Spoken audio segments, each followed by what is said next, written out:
I'm gonna be brave for a moment here and just say it. Metroid and Castlevania are two great tastes that taste even better together. Okay. But seriously, just about every time I read the latest gaming news or so much as load the Steam or GOG homepages, I'm positively bombarded with a cornucopia of high-quality platforming games that emphasize their action-adventure and puzzle-solving elements.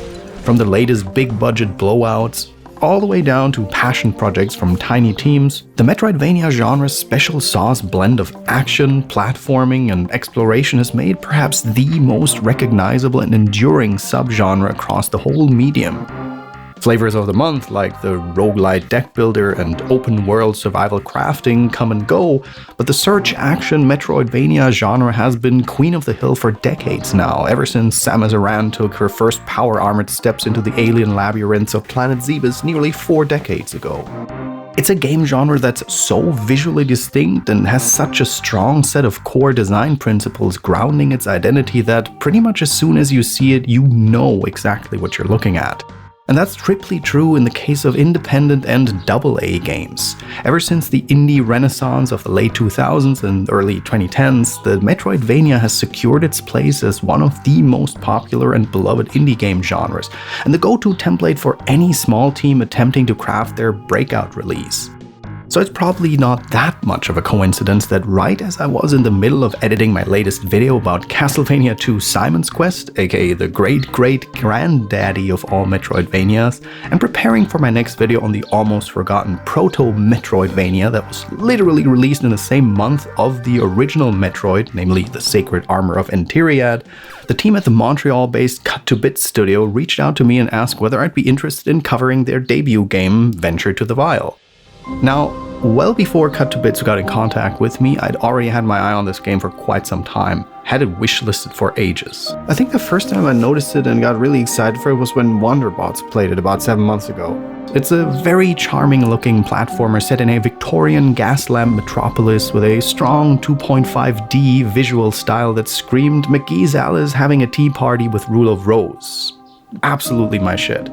And after playing through Venture to the Vile, I was really quite delighted by the game's depth, density, and degree of mechanical challenge, something that surprised even me as someone who considers themselves a dedicated connoisseur of search action games, both old and new.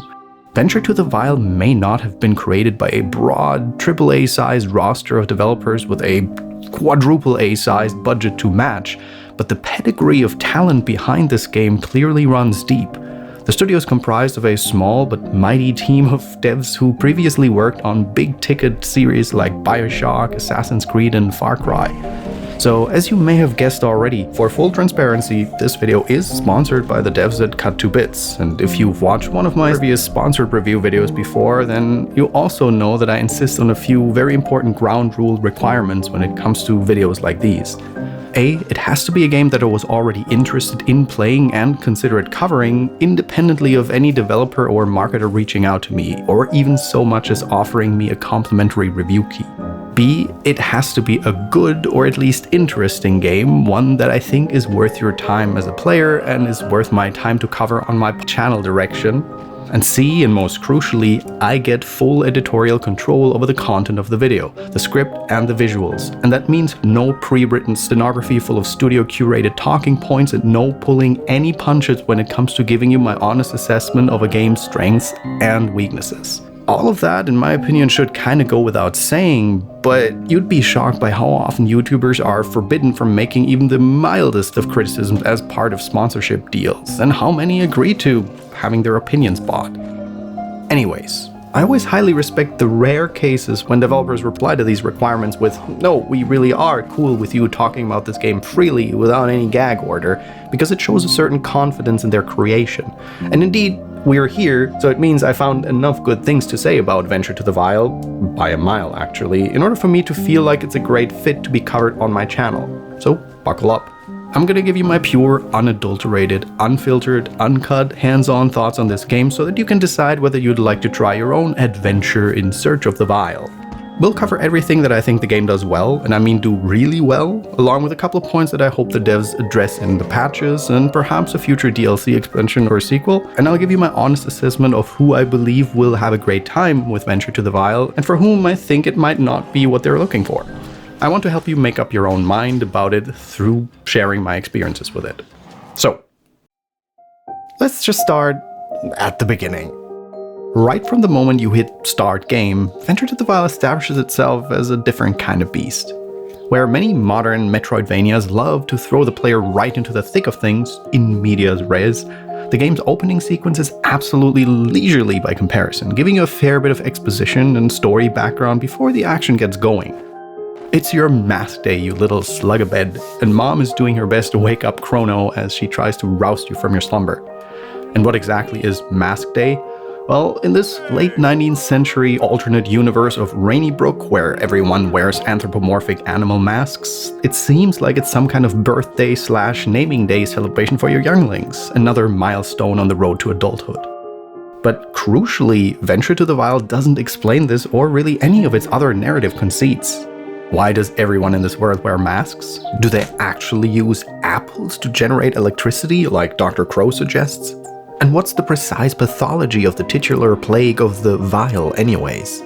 Also, why does everyone in this world jabber and babble like they're freshly emigrated from Animal Crossing or Banjo-Kazooie? Most of these questions are simply left up to the player to deduce and infer for themselves, with the game conspicuously refusing to offer up a correct or definitive explanation. Indeed, Venture to the Vile does a ton of what I like to call Gulfire over Leningrad exposition. Why me? You flew the Gulfire over Leningrad. You know how to get in quiet. You're all I've got. This one line of incidental dialogue from John Carpenter's Escape from New York was singled out by none other than cyberpunk genre granddaddy William Gibson himself as an example of truly expert narrative construction, and it highly inspired him for his Neuromancer series. The kind of world building that conceals just as much as it reveals, giving the audience a subconscious notion of the world being much grander than the stage the story is set in. By making this kind of circumscribed gesture to a larger world that exists just outside the immediate narrative scene being presented, and most crucially of all, by intentionally not over-explaining every single detail, you invite the viewer-player to become an active participant in the world building, rather than just a passive recipient. It might seem like a very basic thing, but you know, right now pop culture seems to be gripped by an exhaustingly literal-minded and Wikipedia-fied approach to analyzing art. To the point that, when games like Venture to the Vile aren't chock full of mind-numbingly digressive in-game codices and encyclopedias, they immediately stand out by contrast. And I really do think it's worth stressing. It takes a strong degree of confidence in your creative vision to play your narrative cards close to your chest like this. I don't know, sometimes I look at all of these overstuffed in-game lore encyclopedias that clearly had a lot of effort and thought put into them, and yet I can't help but feel like these games almost have this strange kind of shame-faced self-consciousness about needing to over-explain or justify every single facet about themselves, rather than just letting the story and setting and themes live, breathe, and stand on their own merits. After this brief tutorial intro, our unnamed and stag-faced protagonist has a grow-up, glow-up sequence where several years pass and he and his bestie Ella have become young adults. But tragedy strikes when, while out running errands in the local woodlands, a rickety footbridge collapses out from underneath our hero and he's plunged into the icy river depths below. We awaken weeks later in the mad science laboratory of Dr. Crow and our quest becomes immediately apparent. Ella has gone missing, and our hometown of Rainy Brook has been ravaged by a creeping fungoid pestilence known as the Vile. It infects and subverts almost everything it touches, human or animal, alive or inanimate, like a Victorian-flavored fusion of the Cordyceps from Last of Us and the Necromorphs from Dead Space. Interestingly, infection by the Vile seems to make ordinary humans increasingly aggressive, animalistic, and bestial, becoming a kind of dark mirror to the mask that conceal their faces. And making matters even more mysterious, our protagonist seems to have gained some kind of strange connection to the plague while he was unconscious. His right arm has been replaced by a gangrenous-looking demon claw that serves as the player's primary mode of offense and defense against the vile spawned monstrosities. You start out with a basic 3-hit attack combo, as well as a parry that can, with proper timing, deflect attacks and turn the damage back on your foe, a classic riposte move. You'll acquire various other vile-derived superpowers as you progress. The classic double jump, air dash, a ground pound, and eventually a grappling hook. A full suit of the Metroidvania standards, all of which, of course, are crucial to exploration, overcoming previously unscalable barricades, and unlocking the game's many does-not-open-from-this-side passageways, which often loop back to reveal some supremely satisfying shortcuts. This also sets up an interesting narrative dynamic that is often teased incidentally, but never explicitly spelled out for the player until the very end of the game.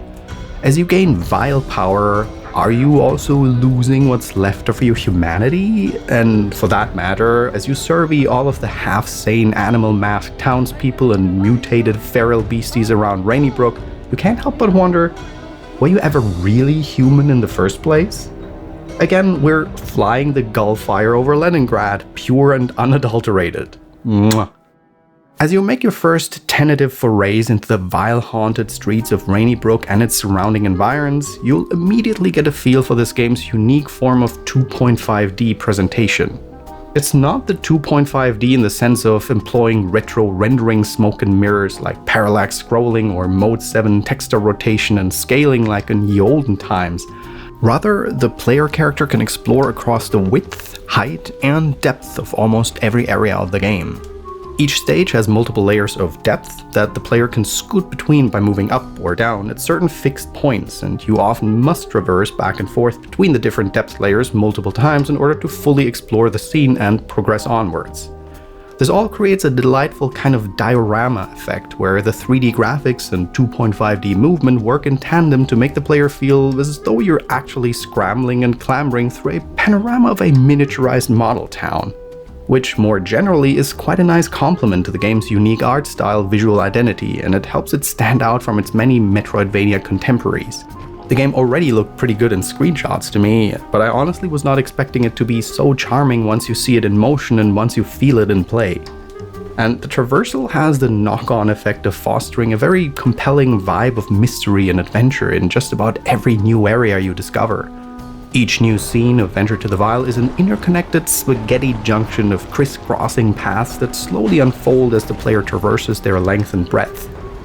This is a game where exploration is key after all, so you'll naturally feel compelled to play Magpie and thoroughly probe the ins and outs of each screen and every nook and cranny in order to crack open their secrets and extract the juicy quest items and treasures therein. There's also a day-night cycle. Oh, hi there, Vindication of Simon's Quest, how you doing?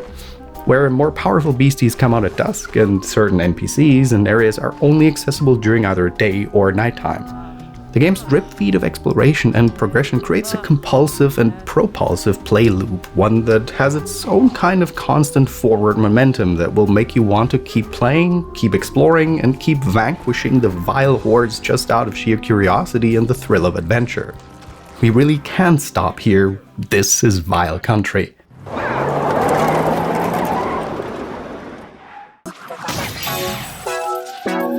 At the risk of sounding like the wizened, boomer juice-guzzling, geriatric millennial that I absolutely am, I've played a lot of Metroidvanias in my day.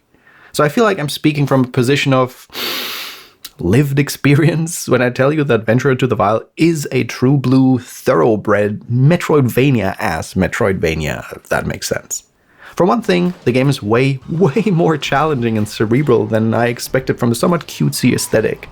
When I first started the game and made my way through the tutorial level and pretty much everything leading up to the first boss fight, I had a pretty easy breezy time of things. Some light platforming through a pulpy as heck insane asylum, a spot of easy combat here and there, some satisfying exploration and puzzling, some lore exposition to tie things up with a bow. There's also a bonfire system where you can rest at various campsites scattered about the levels. This refills your health and restorative tonics, but it also respawns all the enemies you've cleared out in that area. But even so, Venture to the Vile is a very forgiving game when it comes to death. You don't lose progress or any of your earned currency or items when you die, you just get sent back to your last campsite. So initially I figured this was going to be the tone and tenor of the whole experience. A pleasant enough ride, but not one that offers a whole lot of friction for mechanically minded players. But then I arrived at the first boss, Mr. Hare, and I got my ass handed. And again. And again.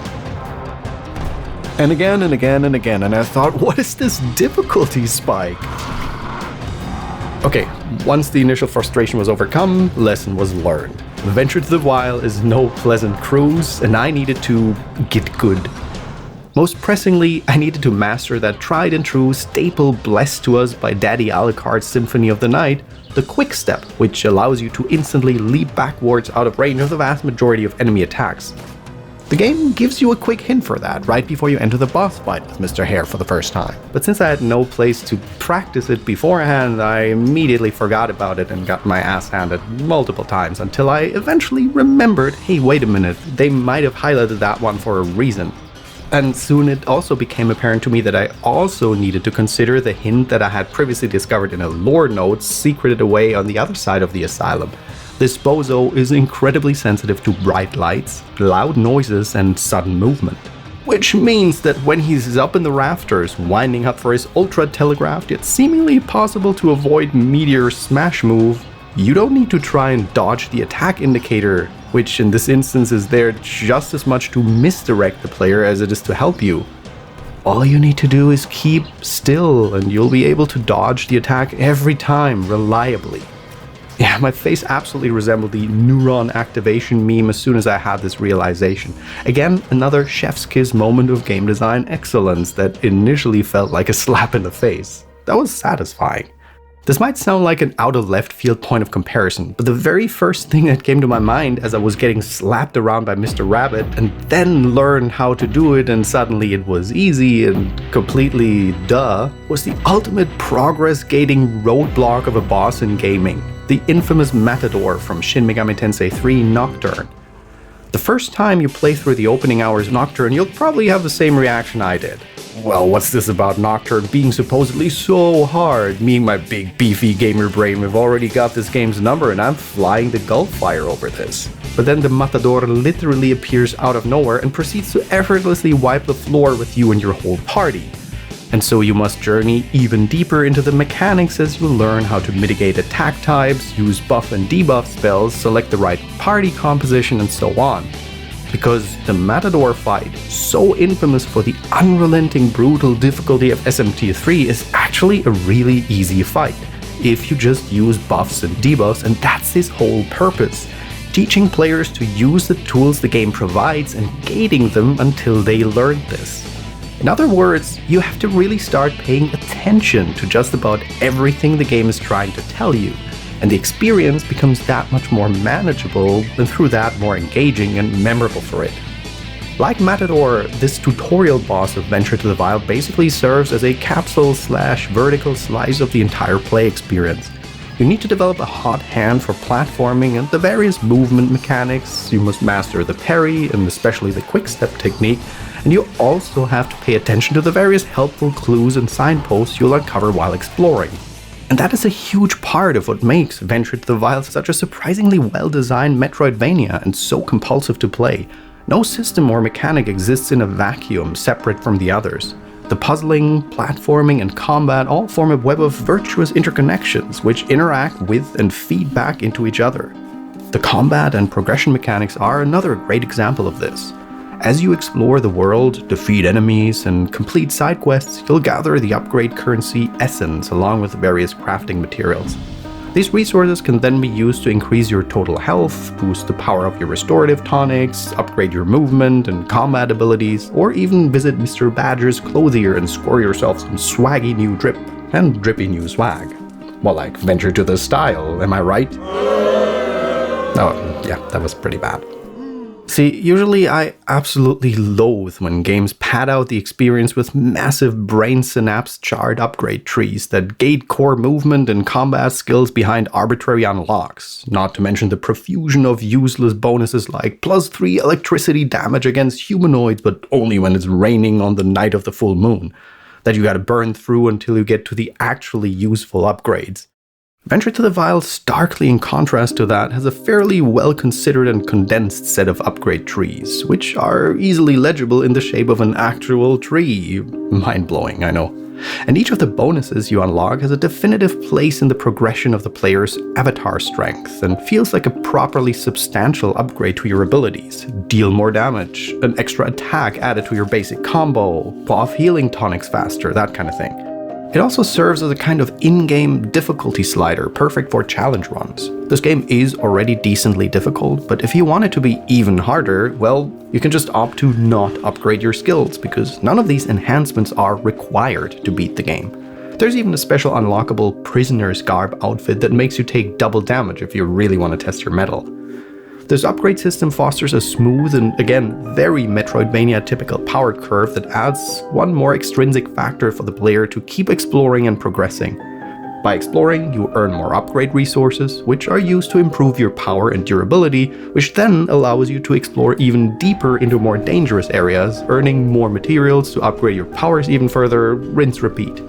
If anything, I think the game is a little too generous with the dangling carrot of upgrade currency and materials. By the middle of the game, I was positively swimming in resources and never really had to make a hard choice to favor one upgrade over the other, just take them as they become accessible. Though, to be fair, I am the kind of player who loves to take their damn sweet time and scour every nook and cranny. If you're a more straightforward type who prefers to stick to the critical path, you'll probably have a different experience, I'd assume. And there was clearly a degree of thought put into all of these different aspects of the play loop, because exploration in Venture to the Vile is the very definition of an open-ended experience. There's virtually no hand-holding from NPCs, no quest markers or little dotted lines that lead you around by the nose like a GPS system that thinks for you, and no room-by-room map like a Super Metroid or Symphony of the Night, only a regional map that gives you an overview of the general layout. Hi, Simon's Quest. After you beat the tutorial boss, the game opens up and gestures towards the 4 goals you need to accomplish, but only gives you the vaguest of directions for how to get started or where you need to go. You really can go in any direction and tackle the 4 main objectives in any order you choose, though certain areas are definitely intended to be more challenging than others for the first-time player. You do have an in-game journal to help keep track of your main quest and side quests, but even then, this only sketches out your objectives in the vaguest of terms, with maybe a small hint here and there to get you moving in the right direction. It also can get a little overwhelming. You pick up so many side quests so quickly, pretty much as soon as you clear the tutorial. As a result, your quest journal gets so lengthy that it becomes quite unwieldy to scroll through pretty fast, which can be a bit of a pain when you find yourself needing to return to it to suss out any available hints for your current errand. I think the quest journal would have benefited greatly from the ability to bookmark or tag an active quest along with a different method of formatting or layout, perhaps by giving the player the option to sort quest type or zone of origin rather than placing everything in the 2 buckets of main quest and side quests. Especially since this really is a game that expects you to take your time, thoughtfully consider your environment, explore the full ins and outs of every new area you discover, and yet some of the best rewards and most satisfying aha moments of discovery aren't even signposted by the in-game journal. While I was exploring the Rainy Brook Mausoleum's underground crypt, I noticed there were several coffins bearing unlit candles and heraldic shields, whose designs corresponded to the decorations in the freestanding burial chambers outside. Rightio, I figured, I've got to light the candles inside that correspond to the shields outside. Except nothing happens and the candles keep going out by themselves. Well, then perhaps I have to light the candles in the left to right order of the shields outside? Drat, still nothing. Wait a minute. I need to slow down and pay even closer attention here. Each of the 4 outside shields has a number of lit candles underneath them, from 1 through 4. So what if I light the interior crypt candles in that order? Well, call me Archimedes because eureka, I've found it. This one-off mini-puzzle unlocked a hidden crypt chamber full of rare resources that I wouldn't have been able to earn for a while yet, enabling me to score some powerful upgrades ahead of schedule.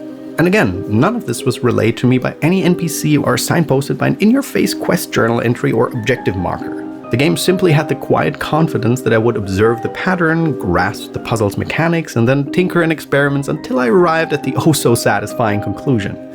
And really, that sums up my whole experience with Venture to the Vile in toto. A non-linear, open-ended experience that doesn't just respect the player's time and intelligence, but actively engages the player in such a way that encourages ever-escalating cycles of exploration and discovery, with the most satisfying dividends awaiting you at the end. That is to say, as the ultimate reward for your venture.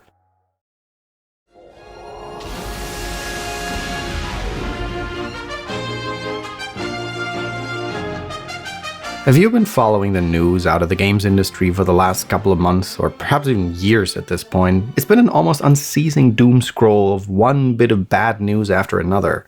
Cancellations, downsizing, layoffs, and the general sense that especially the big budget AAA side of the industry is in a state of total freefall collapse. As Danny O'Dwyer memorably said, it's a miracle that any game gets finished and released at all these days. Which is why Venture to the Wild came as something of a breath of fresh air to me, and why more generally I'm always eager to showcase noteworthy indie to AA games on my channel. And I'd wager that this is the exact same reason why the veteran developers behind Venture to the Wild are working in this space right now, rather than attempting to seize the AAA throne of muck and rain atop its abattoir killing floors. I mean, Studio Cut to Bits says as much in their biography/mission statement. This is a worker-owned studio that was founded by Paul Green, an industry veteran who always wanted to make a Metroidvania that mixed 2D platforming with open-world exploration. And since it'd be incredibly hard to get a big publisher to greenlight the cash for this kind of game without some kind of time-sucked life service battle pass cruft tacked onto it, they took matters into their own hands. At first blush, Venture to the Wild seems very indie or at most AA in scope. And yet playing it, you can absolutely feel that this game was somebody's long-running passion project, and how its main design priorities were the product of the deep experience and earned wisdom of the industry veterans who created it. Especially considering their background in developing storied open-world franchises like Grand Theft Auto, Far Cry, and Assassin's Creed. It is a search action game par excellence, a focused and tight experience that understands exactly what makes the Metroidvania such an enduring and compelling genre, and incorporates those and other lessons into a modern form. It may not have the gleaming spit-shine polish of the latest $500 million AAA extravaganza, and you can definitely spot a good handful of rough edges around here and there. But it's got a ton of heart where it counts, which is why I never felt remotely discouraged by the occasional jank. Plus, keep in mind I played it in a pre-launch version, and the developers were very adamant about how they're still fiercely working on sanding off rough edges wherever they can before the launch release. But even then, it never threw me off once, start to finish.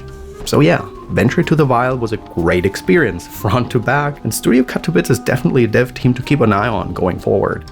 I'd say it's very much worth your time if you're a fan of challenging Metroidvanias that don't helicopter parent you and trust the player's intelligence, or even more generally, if you're just looking for a nice action-adventure platformer with a unique, striking aesthetic and a sense of style that feels responsive and fluid to play.